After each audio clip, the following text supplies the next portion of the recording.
महाराष्ट्राची रणनीती बघा, मल्हाररावांची बघा, यशवंतरावांची बघा, बऱ्याच वेळेला 10 पावलं मागे गेले.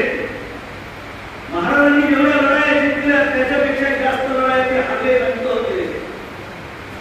इतिहासाचा एक छोटा विद्यार्थी आहे, संशोधक अभ्यास करतो. मल्हारराव होळकरांनी सुद्धा तेच केलं, यशवंतरावांनी देखील तेच केलं. मग त्यावेळेला त्यांचे सैनिक काय करत होते? त्यावेळेला ते तलवारी करत होते, तलवारीला ढाल लावत होते, ढालीला पाणी मारत होते, घोडे तंदुरुस्त ठेवत होते. मग आता आपल्याला काय करावं लागेल? बसल्या बसल्या गावामध्ये आपलं सैन्य आहे, तुम्ही इथे आहात, तुम्हाला काय सांगायचंय? सांगू शकता ना की येणाऱ्या अमक्या तारखेच्या नंतर, दिवाळीच्या नंतर धनगरांच्या प्रत्येक गावावरती काळे झेंडे लावले जातील.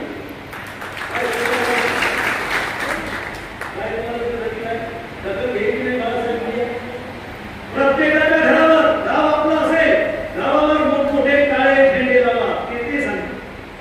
कारण ही सूचना सेना कोणी दिली, तुम्हाला योग्य वाटतं याचा फार मोठा प्रभाव पडतो. तुम्ही 5 लाखाचा मेळावा काढणं आणि महाराष्ट्राच्या प्रत्येक धनगराच्या घरावरती, प्रत्येक धनगरवाड्यावरती, प्रत्येक पाड्यावरती, प्रत्येक आपल्या शेतातल्या झाडावरती जर तुम्ही काळे झेंडे लावले आणि वरून ड्रोननं जर महाराष्ट्राचं चित्र कोणी फोटो जर काढला तर महाराष्ट्रावर काळं सावट आहे, या धनगरांनी निर्माण केलेलं ते काळं सावट आहे. सैन्य जागेवर कोण करतंय? हा पहिला भाग. दुसरा भाग, तरुणांचा एक वेगळा गट तयार करा, कर्मचाऱ्यांचा वेगळा गट तयार करा. महिलांचा आपला पुढे संघटन नाही. महिला जोपर्यंत आपल्या संघटनेत ताकदीनं पुढे येत नाही तोपर्यंत लढाया जिंकता येत नाही.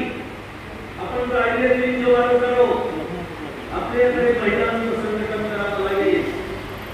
असे वर्ग करा, असे वर्ग करून त्यातले हुशार माणसं त्या कामाला लावा, त्यांना फिरू द्या, त्या वर्गाच्या बैठका लावा, त्याच्यामध्ये काय भाषण करायची, काय बोलायचे, सगळीकडून प्रवाह आले तर समुद्र भरत असतो. आपण काय करतो? एकत्र प्रवाह निर्माण करण्याच्या भाषेचा आम्ही करत नाही. ते करा. आणि पहिल्यांदा माझी सूचना आहे, दादा बोलले किंवा तुम्ही महाराष्ट्राचे देतो, माझं म्हणणं पहिलं तुम्ही महाराष्ट्रातच देतो, मराठवाड्याला देश करा, आधी आपला हक्काचं सैन्य जमा करा आणि तिथून उड्डाण घ्यावं. तुम्ही इथे जशी इथे ताकद दाखवली त्याच्यामुळे महाराष्ट्रामध्ये सगळीकडे एक वातावरण तयार.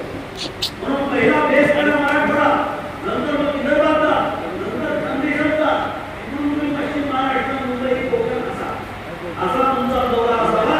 36 आपले जिल्हे आहेत, त्याच्यापैकी 6 जिल्हे सोडून द्या असेल, बरोबर आहे?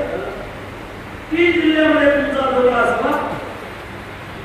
त्याची आखणी कशी करायची, कुणी करायची, याच्या सूचना कशी करा, तुम्हाला मदत करतो. आणि महत्वाची सूचना करतो, काही भाषण मी ऐकली.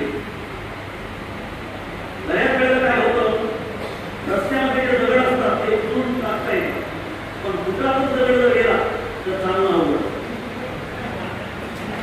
म्हणून पहिल्यांदा फुटातले दगड काढावे लागतात.